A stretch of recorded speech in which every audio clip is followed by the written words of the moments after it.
माता सुदीक्षा सविंदर हरदेव जी महाराज की जय। आइए सत्संग जी, सदगुरु माता जी की मेहर है कि हम सभी की हाजिरी इनकी दरबार में लग पाई। सत्संग यह बहुत बड़ी बात है। सत्संग में हमारा शरीर आ जाता है तो ये गुरु के कहीं ना कहीं कृपा रहमत है, तब यह संभव हो पाता है। सत्संग जी हम कितने भाग वाले हैं। सत्संग जी कि हमारा जन्म हुआ है तो भारत की पवित्र धरती पर हुई है, क्योंकि इस भारत की धरती पर ही ज़्यादा से ज़्यादा यह सदगुरु साकार में आ करके लीलाएं करके और फिर चले गए और सत्संग मानव को जगाते गए हर एक बार कि उठो जागो और बुद्ध को हासिल कर लो, अर्थात परमात्मा को जान लो।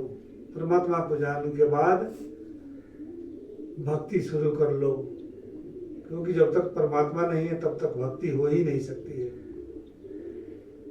तो आए सत्संग जी, भारत की पवित्र धरती में हम जन्म लिए हैं। और एक और सत्संग विशेषता, एक और बहुत ही सुंदर बात है कि भारत की धरती पर यहाँ पर 4 ऋतुएं हैं सत्संग जी। जाड़ा है, गर्मी है, बरसात है, बसंत ऋतु है ये। और उस जगह चले जाए सत्संग जी तो गर्मी तो है तो गर्मी है, ठंडा है तो ठंडा ही है। लेकिन इस भारत के धरती पर 4 जो है ऋतु आते हैं, चारों ऋतु का हम आनंद लेते हैं। तो कितनी बड़ी बात है सत्संग जी, कितनी कृपा है प्रभु का कि भारत की धरती पर हमारा जन्म हुआ है। और हमारे लिए बार बार इस प्रभु का संदेश आ रहा है, बार बार आदेश आ रहा है कि जो कार्य करने के लिए आए हो इस कार्य को सबसे पहले कर लो। हमारे कानों में दिन प्रतिदिन यह आवाज़ आ रही है कि जो कार्य करने के लिए आप संसार में आए हो इस कार्य को सबसे पहले कर लो। संसार का कार्य करना मजबूरी है और सत्संग करना जरूरी है। लेकिन शासन आज हम इसको उल्टा कर दिए हैं। संसार का कार्य को हम उसको महत्ता दे रहे हैं, उसकी विशेषता दे रहे हैं, सत्संग की विशेषता नहीं दे रहे हैं। आज उल्टे कार्य करते चले जा रहे हैं। तो सत्संग फिर जीवन में सुख कैसे आएंगे, जीवन बहारें कैसे आएंगी।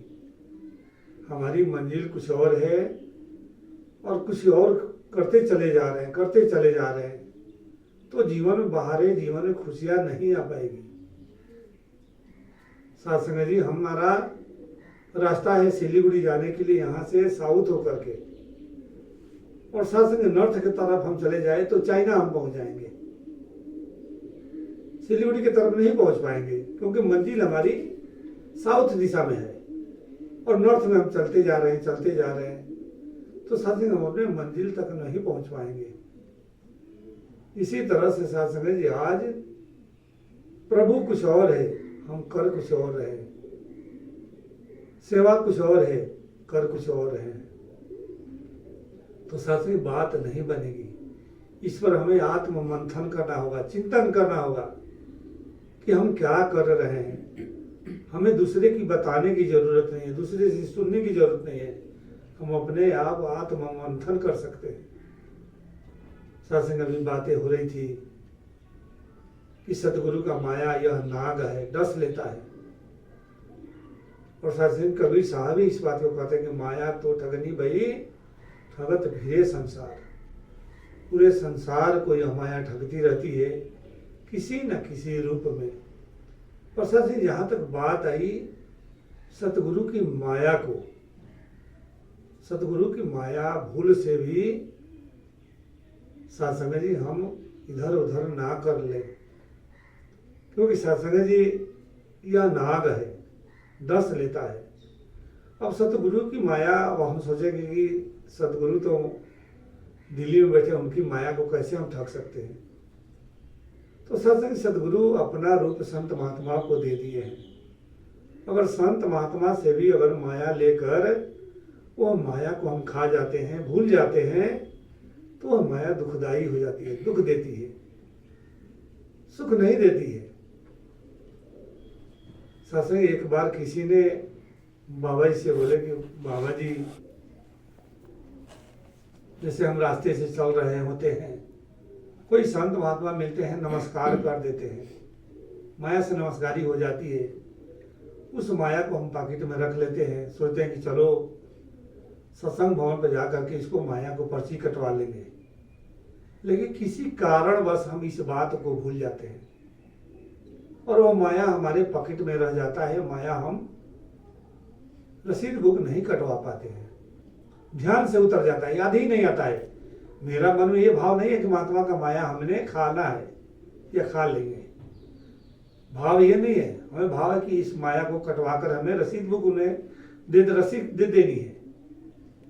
उस कारण बस हम भूल जाते हैं। तो बाबा जी, इसका परिणाम क्या होगा? एक तरफ होता है कि माया जो है दुखदाई होती है और विष है यह। तो बाबा जी सरल भाव में बोले कि महापुरुषों, जैसे जहर होता है, तो जहर को हम जान कर खाएंगे तभी नुकसान करेगा वो, और अनजान में भी अगर खा लें तो भी नुकसान करेगा वो। जानते नहीं है कि यह जो है विष है, पर हम खा लिए उसको, लेकिन विष तो विष है। फिर तो जान कर खाते हैं तो भी दुखदाई है, अनजान में खाते हैं फिर भी दुखदाई है।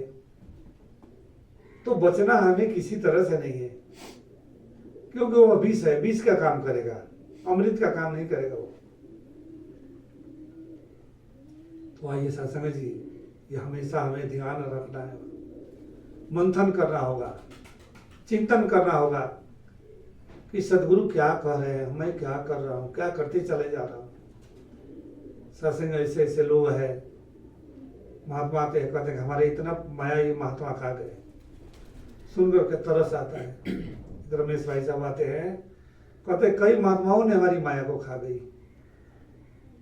जीवन में सुख नहीं है, जीवन में आनंद नहीं है। सत्संग जी वो ये भी बता रहे थे कि एक बार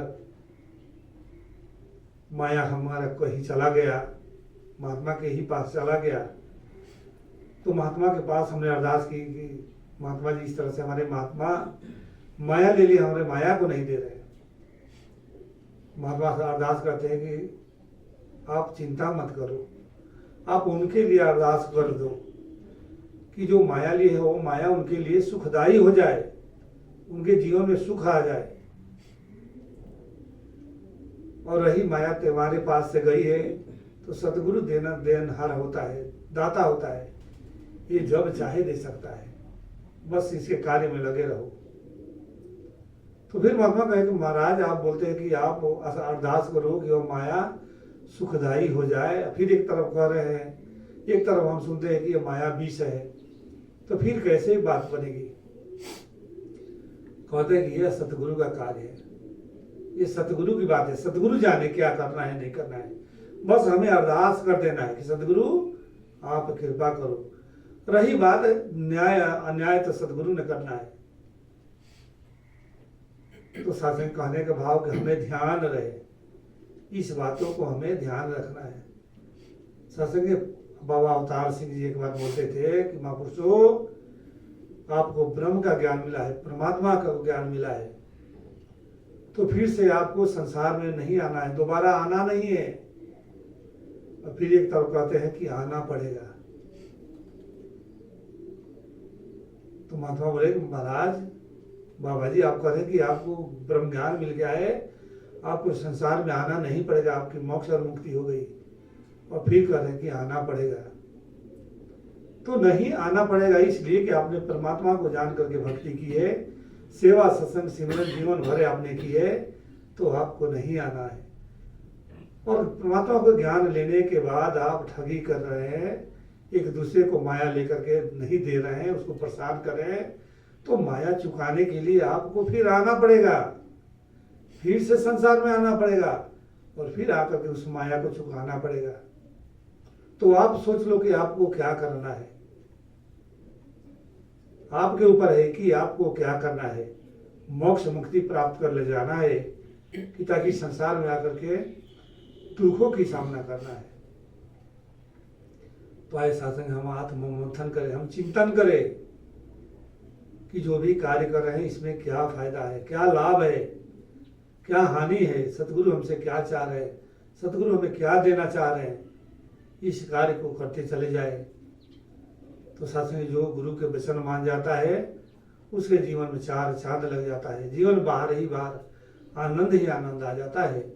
जो गुरु के वचन नहीं मानता है किंतु परंतु करते रह जाता है तो जीवन में सुख नहीं आता है, दुख घेर लेता है, दुख का पहाड़ आ जा टूट पड़ता है। लेकिन जो गुरु के वचन मान जाता है हंसते खेलते जीवन निकल जाता है, पता ही नहीं चलता है कब सुबह हुआ, कब शाम हुई, कब रात हुई। तो ऐसा से हमें ज़्यादा से ज़्यादा सतगुरु के वचन को मान करके जीवन जीना है। छोटा सा जीवन है, इस जीवन का कोई भरोसा नहीं है। तो ऐसा संग जी जो भी गुरु के वचन आए इसको सत्य वचन मानते हुए कार्य को करते चले जाना है। साथ संग जी अभी मुखी जी सिलीगुड़ी गए, एक सेवा देकर गए हैं कि जो अभी एनिवर्सरी का जो प्रोग्राम होने जा रहा है दुर्गापुर में, इसका टिकट निकालना है। तो 10 सत्संग के बाद टिकट निकालने जाएगा। तो इसमें 10 का मोबाइल भी काम नहीं कर रहा है, मोबाइल भी कल का फूट गया है, LCD ही खराब हो गई है, जिस कारण से कहीं संपर्क नहीं हो पा रहा है।